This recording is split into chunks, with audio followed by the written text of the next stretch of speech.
ராம் ராம். வாழ்க வளமுடன். Voice of காஞ்சி நேயர் அனைவருக்கும் இனிய மாலை வணக்கம். நாம பொதுவா ஒரு குடும்பத்துல நம்ம பாட்டி, தாத்தா, அம்மா, அப்பா இவாள்லாம் செய்யறத நம்ம வீட்டுல பார்த்துட்டே இருந்து நாம அந்த பழக்கத்தை மனசுல நிறுத்திப்போம். இது இப்படிதான் இருக்கணும் போல இருக்கு, இந்த மாதிரி தான் ஒரு வேலையை எடுத்தா இப்படிதான் செய்யணும், ஒரு பூஜை ஒரு பண்டிகைன்னு வந்ததுன்னா இந்தந்த மாதிரி நாம செய்யணும் அப்படின்னு அவளுக்குள்ளார ஒரு சின்ன வயசுலேருந்தே அதை பார்த்து பார்த்து மனசுல படிஞ்சிருக்கும். அந்த மாதிரி தான் ஒருத்தருக்கு ஒரு வீட்டில் அவ பாட்டி தாத்தா என்ன ஒரு பண்டிகையில செய்வா, சாமின்னா யாரு, அவ அந்த சாமிக்கு அவ என்னெல்லாம் பண்றா அப்படின்னு அந்த பாட்டிக்கிட்டேருந்து அவ அம்மா கத்துக்கிறா. அந்த அம்மா கிட்டேருந்து இந்த பொண்ணுக்கு வருது எல்லா நியூஸும். அப்படி இருக்கும்போது அந்த குடும்பத்துல ஏதோ ஒரு பூஜை வருது. அந்த பூஜைக்கு வேணுங்கிறதெல்லாம் ரெடி பண்ண சொல்றா. இந்த குழந்தை தான் போய் ஓடி போய் உள்ளுக்கும் வெளிக்குமா மஞ்சப்பொடி, தண்ணி, தாம்பாளம், தேங்காய், பழம், பாக்கு, வெத்தலை, ஊதுபத்தி, பூவு எல்லாத்தையும் கொண்டு அரேஞ்ச் பண்ணி வைக்கிறது. ஏண்டிமா நீ வாசல்ல தெளிச்சு கோலம் போட்டியோ அப்படின்னோடனே அங்கெல்லாம் வாசல் போட்டேன் பாட்டி, சாமி கிட்ட தான் போடல அப்படின்னுட்டு அலம்பிட்டு இதெல்லாம் ரெடி பண்ணுறதுக்கு முன்னாடி வாசலில் சாமி கிட்ட கோலம் போட்டுட்டு அதுக்கு செம்மண் இட்டுட்டு வச்சுட்டோ பலகா ஆசனங்கள்லாம் போட்டுட்டு இப்போ அம்மா சொன்ன எல்லாத்தையும் ஒன்று ஒன்றா கொழுந்து இங்கே பலகா மேலே அடுக்கிறது. அம்மா சொல்ல சொல்ல இது கொண்டியா அது கொண்டியா, முதல்ல மகா நிவேதியத்துக்கு எதான்னு கொண்டு வந்தியா அப்படின்னு சொல்லி சாதம் பருப்பு நெய் எல்லாத்தையும் நாம தான் இதை சொல்லி சொல்லி நாம இந்த மாதிரி தான் பழக்கணும். அப்போதான் அவளுக்கு என்ன பண்ணுறோம் எதுக்காக பண்ணுறோங்கிறது தெரியும். சில பேருக்கு பண்ணுவா, பார்த்துட்டே இருப்பா, ஆனால் ப்ராக்டிக்கல் இவாளை செய்ய சொல்லியிருக்க மாட்டா அவா வீட்டில். நாம் எப்போவுமே நீ ப்ராக்டிக்கலாக நீ ஒரு தடவை ஏன் ப்ராக்டிக்கல் எக்ஸாம்னு ஒன்று வைக்கிறா, தியரியை தவிர ப்ராக்டிக்கலாக ஒரு தடவை வைக்கணும் அப்படின்னு. நீ எதுவுமே நீ உன் கையால் செஞ்சால் உனக்கு அறிவு அதில் நிலச்சி நிற்கும், உனக்கு ப்ராக்டிக்கலாக அறிவு உடனே கிடைக்கும் அப்படின்னு. சாதாரணமாக நம்ம வண்டியில் காரில் போடுறத விட நடந்து போனால் இந்த தெருவில் இது எது இருக்கும் இது எது இருக்காதுன்னு ஓ மைண்டில் ரிஜிஸ்டர் ஆகிடும் இல்லையா? அதே மாதிரி தான் இந்த அம்மா தன்னோட பொண்ணு அடுத்த தலைமுறை அவ அம்மா அந்த மாதிரி பழக்கலை, நாம அந்த மாதிரி பழக்காமல் இருக்கக்கூடாதுன்னு அவள் பொண்ணுக்கு எல்லாத்தையும் ஒன்று ஒன்றா சொல்லி கொடுக்குறான். ஏன்னா அவளுக்கு பார்த்த ஞாபகம் தான் எல்லாமே. ஆனால் கிரகிச்சுன்னுட்டா தன்னோட கல்யாணம் பண்ணிட்டு வந்த இடத்துல எல்லாத்தையும் அம்மா சொல்லி கொடுத்தது எல்லாத்தையும் செஞ்சு நல்ல பேர் எடுத்துட்டான். இனிமே இந்த பொண்ணுக்கு இனிமே நாமளே ப்ராக்டிக்கலா எல்லாத்தையும் சொல்லி கொடுக்கணும்னு அவ செயல்ல இறங்குறா. அந்த பண்டிகை பூஜைக்கு இவளே எல்லாம் செய்யறா. இந்த பொண்ணு பிரசாதம் கொண்டு வாமா அப்படின்னோடனே சக்கரை பொங்கல், சுண்டல், வடை, மகா நிவேத்தியம் எல்லாத்தையும் கொண்டு வைக்கிறா. அந்த பூஜையை பண்றா. அன்னைக்கு ஒரு விநாயகர் பூஜை, கணபதி ஹோமம் அந்த மாதிரி பண்ணலைன்னா கூட ஆத்துல சிம்பிளா ஒரு விநாயகர் படத்தை எடுத்து வச்சு இதுதான் விநாயகர் அப்படின்னு சொல்லி சந்தனம் குங்குமம் இடு, உன் கையால இட்டாதான் அழகா இருக்கும் பிள்ளையாருக்கு அப்படின்னு சொல்லி அம்மா வேலை வாங்குறா. பூ வெயின்னு சொல்றா.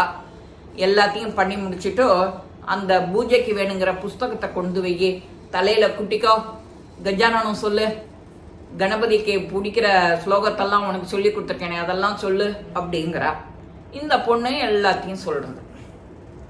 நாமளும் இந்த மாதிரி குழந்தைகள் நம்ம அடுத்த தலைமுறையை இப்படி பழக்கம் பண்ணினா அதுங்க மனசுல தீராத நிற்கும். அந்த பக்திங்கிறது நிற்கும். நாம பக்தி பண்றது எப்படி என்ன இப்படி அப்படின்னு சொல்லிட்டு இருக்கோம்.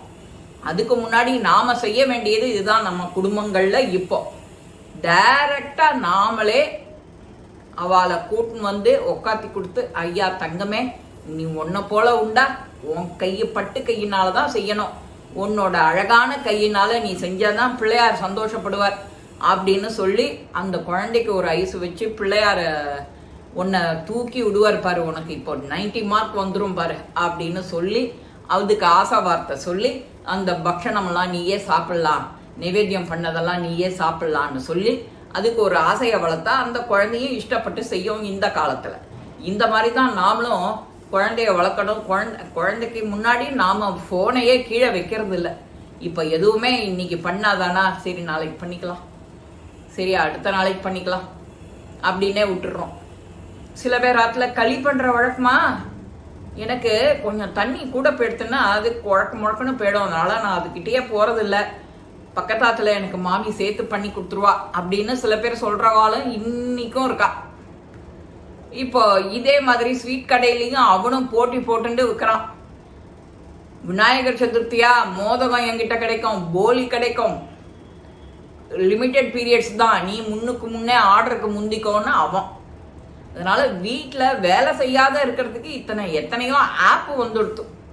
ஸ்விக்கிங்கிறான், ஜொமேட்டோங்கிறான். நீ ஏதோ ஃபோன் பண்ணி இதை பண்ணிட்டா போகிறோம். அதுக்கு ஒரு சாமான் 10 ரூபாய் விலைன்னா அவன் 100 ரூபா வாங்குறாங்கிறது நாம ஏதோ உட்காண்ட இடத்துல வருதா சரி ஓகே அப்படின்னு சொல்லிட்டு போகிற காலமாக இருக்குது. அதை சொல்லிட்டு போகிற காலத்தில் இனிமே ஃபர்தராக இன்னும் எப்படி இருக்குங்கிறது தெரியாது. இதுக்கான ஒரு விழிப்புணர்வு கதை தான் இது. இதுக்கு நம்ம குழந்தைகளை நாமளே பழக்கம் பண்ணினா, ஒரு பருப்பு பொடி சாதம், சூடாக சாதம் வச்சுக்கோப்பா, நல்லெண்ணெய்யோ நெய்யோ விட்டு நன்னா பருப்பு பொடி ஒரு சுட்டப்பளம் போட்டு சாப்பிடு, தேவாமிர்தம் அப்படின்னு யாரானு சொல்கிறோமோ? சொல்கிறதே கிடையாது. யாரானு பண்ணி வைக்கிறாளான்னா கிடையாது. அதையும் போய் கடையில் வாங்குறா. பருப்பு பொடியை போய் யாரானு கடையில் வாங்குவாளோ? இன்னைக்கு இந்த காலத்தில் எல்லாம் வாங்குறா, அது வேற விஷயம். அதை வாங்கியான்னு வச்சுட்டு சாப்பிடலாம். ஸ்விக்கிக்கு போகிறத விட அது பரவாயில்ல. இப்படி ஒன்னொன்னா டைல்யூட் ஆகிட்டே வருது இந்த காலம். அதனால தான் விட்டமின் டிஃபிஷியன்சி வருது, என்ன கோளாறு என்னென்ன வரணுமோ எல்லாம் வருது. இந்த காலம் இப்படியே போயின்னு இருக்க போகிறதா, எங்கே போய் நிற்க போகிறதுன்னு தெரியல. இந்த ஸ்விக்கியையும் அதையும் நிப்பாட்டணும், ஜொமாட்டோவையும் நிப்பாட்டணும். இந்த நம்ம கையே நமக்கு உதவிங்கிறது அந்த பழமொழிக்கு ஏற்ற மாதிரியும் இந்த காலத்துக்கு ஏற்ற மாதிரியும் நம்ம குழந்தைகளை நம்ம ட்ரெயின் பண்ணணும், நல்லதை சொல்லி கொடுக்கணும் அப்படின்னு பழகிய மாதிரி வரணும். அடுப்பில் வேலை செஞ்சுக்கிட்டே அந்த ஸ்லோகத்தை சொல்லுவா. அப்போ அதுக்கு ஒரு டேஸ்ட் தன்னால் வந்துடும். இப்படி தான் நாங்கள்லாம் பார்த்து வளர்ந்தோம். அதே தான் நாங்கள் இப்போ ஃபாலோ பண்ணிட்டு இருக்கோம். குழந்தைகளுக்கு டைம் கிடைக்கிற அன்னைக்கு பண்ணுறா, அது வாஸ்தவம். இல்லாதப்போ இந்த ஜொமேட்டோ கிட்ட போகாமல் அப்போ நீ சிம்பிளாக இந்த மாதிரி பண்ணிக்க தெரியணும். அது ஒன்று தான் நான் சொல்ல வர விஷயம். பருப்பு பொடி சாதம், கருவேப்பிலை பொடி சாதம் பண்ணி சாப்பிட்டா சூப்பரான ஐட்டம் ரெண்டும். இதை சாப்பிட்டுட்டு இந்த காலத்தில் அந்த விட்டமின் தான் குறைபாடு. அதுக்கு தான் இப்போ யூடியூப்பில் ரீலில் எல்லாத்துலேயும் இதோட அதை கலந்து அதோட இதை கலந்து ஒரு பொடி சாப்பிடுன்னு சொல்கிறோம். அப்போ போகிறா எல்லாரும் அடுக்கலைக்கு தூக்கிண்டு. ஏன்னா டாக்டரு மருந்து மாத்திரை சைடு எஃபெக்ட்னு இதை ஆரம்பத்திலேயே செஞ்சுட்டோன்னா நம்ம அடுத்த இதுக்கு போக வேண்டாமே. அதை தான் நான் சொல்கிறது புரியுறதோ இல்லையோ? இது இப்படி தான் செய்யணும், இப்படி தான் இருக்கணும், இதுக்குள்ளர நாம் கோடு போட்டு வாழணும். அந்த காலம் வந்தாச்சு, வந்து ஆல்ரெடி ஆயிடுப்பேன். இதுக்கு மேலே புலம்பிடுறது வேஸ்ட்டு. இருந்தாலும் கேட்குற பேர் யாரானு ஒருத்தர் 2 பேர் கேட்க மாட்டேலான்னு ஒரு அங்கலாய்ப்பு தான். இந்த பதிவு உங்கள் எல்லாருக்குமே பிடிச்சிருக்கோம். லைக் பண்ணுங்க, ஷேர் பண்ணுங்க, பெல் பட்டனை கிளிக் பண்ணுங்க, சப்ஸ்கிரைப் பண்ணுங்க, கமெண்ட்ஸ் பாக்ஸில் கமெண்ட்ஸ் போடுங்க. ஸ்ரீ மகாபெரிவா திருவடிகளே சரணம். நல்லதே நடக்கும். ஆனந்தமாக இருப்போம் நண்பர்களே. வாழ்க வளமுடன்.